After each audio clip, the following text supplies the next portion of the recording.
Hi there, yep, it's Nick Dutch again. Just a very short video on perception versus hallucination, because I just want to explain in slightly greater detail a little bit about how, I suppose, psychic phenomenon seems to occur. Alright, this is theory based upon forms of evidence. Now, when you're asleep, you have a dream. Some people say that's just a form of hallucination. Okay, and yes it is, to a certain degree, because, you know, there's all kinds of thought processes happening inside your brain, there's all kinds of memories bubbling to the surface, but as an occultist I say that maybe some of that comes from another source. We've got to stay open to that. When you're sitting down and you're daydreaming, or you're imagining yourself flying out of your body going somewhere, a scientist would say that's just hallucination, because they can't see any connection between you sitting down and visualizing something and anything happening in the outside world. However, I think it was about 6 months ago, in the spring of this year 2008, I saw a little article on a news program about a device that was designed to help blind people to see. Right?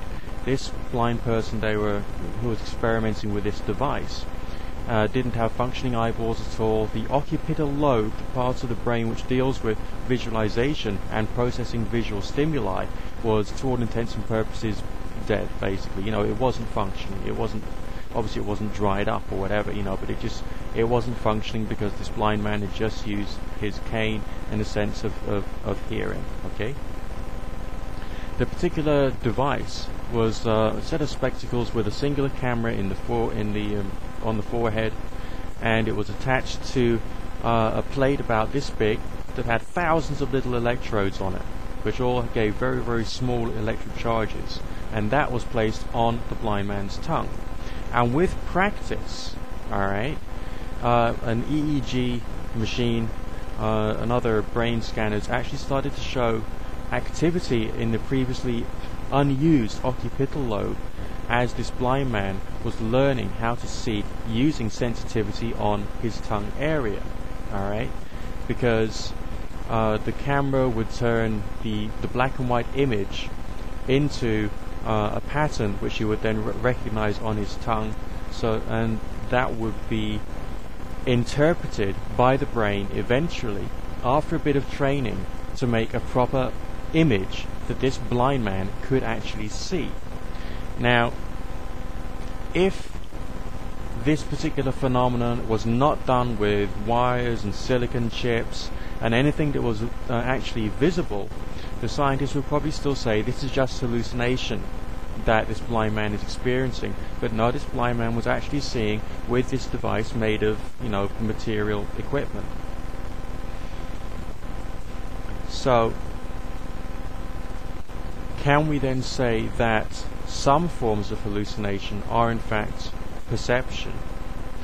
Now, when you're doing, let's say, a visualization in which you're leaving your body, I mean, obviously in an altered state of consciousness, in a meditative or prayerful state which you trained yourself after a long time to be able to do, you make your visualization of yourself leaving your body very, very real. You do it very slowly, very methodologically, very precisely, and you visualize yourself traveling through the air to go and see someone else who you know is sleeping, and then you just try and be receptive to any changes that happen, and you make mental notes as to what they are, so that when you finally come out of your meditation, you can then write them all down, or talk into a dictaphone everything that you've experienced. Alright, and then maybe go and see your friend and say, well, what did you dream of that night, and see whether there's any correlation with what you had written down and what you'd said into your dictaphone and what he says. Then maybe you could say that perception can actually work through a hallucinatory phenomenon. I mean, just from a natural science point of view, you watching this little video right now is not in the physical world, it's purely in your own brain. Just like that blind man with that pattern of electrodes on his tongue, your eyes are sensing something and it's being relayed into your brain, and your brain is then interpreting, as a result of your experience, what you're seeing, alright, what the eyes are seeing. So this isn't actually something that's outside of yourself, it's something which is inside yourself, inside your own occipital lobe, you know, the visual cortex. rather than something which is external. So, and also, just as the blind man had to learn how to use this particular device, so the brain had to grow in a different way. He had to go through a process of learning to be able to make that perception happen.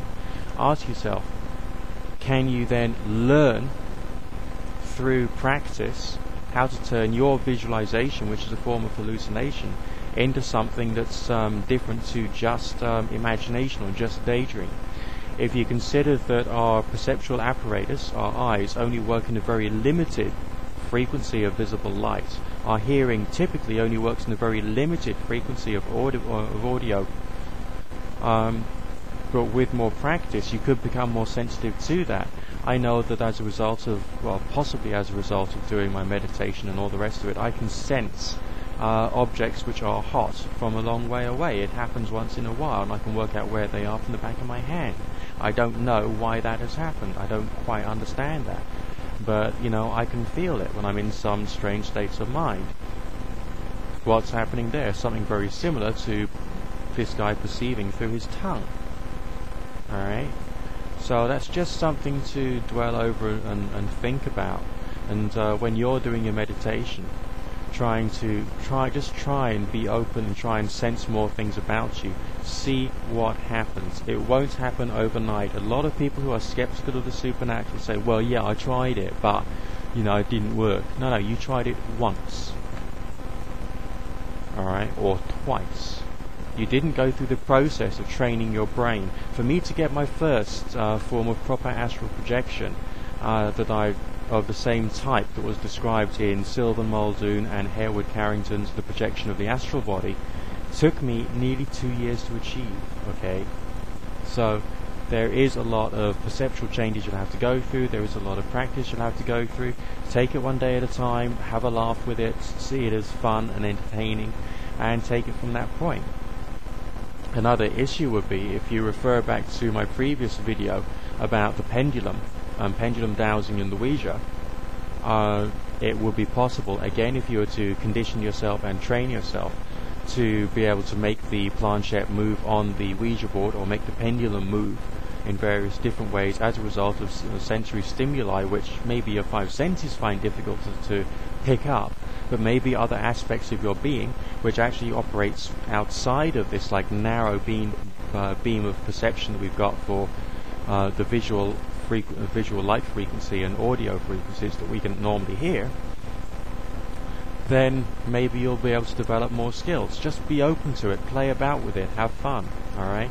And remember, sometimes, but not all times, hallucination can be perception, but I reckon the important thing is to be able to learn to separate what is useful information and what is not. Because if you don't do that, and you just assume that every single movement of the pendulum or every single letter spelt out by the Ouija is essentially useful information, firstly you're going to get laughed at, and secondly you're going to start deluding yourself. So you just got to practice more and have fun with it. It is a laugh, alright? So good fortune and God bless, and happy playing about with your divination. Thanks. Bye.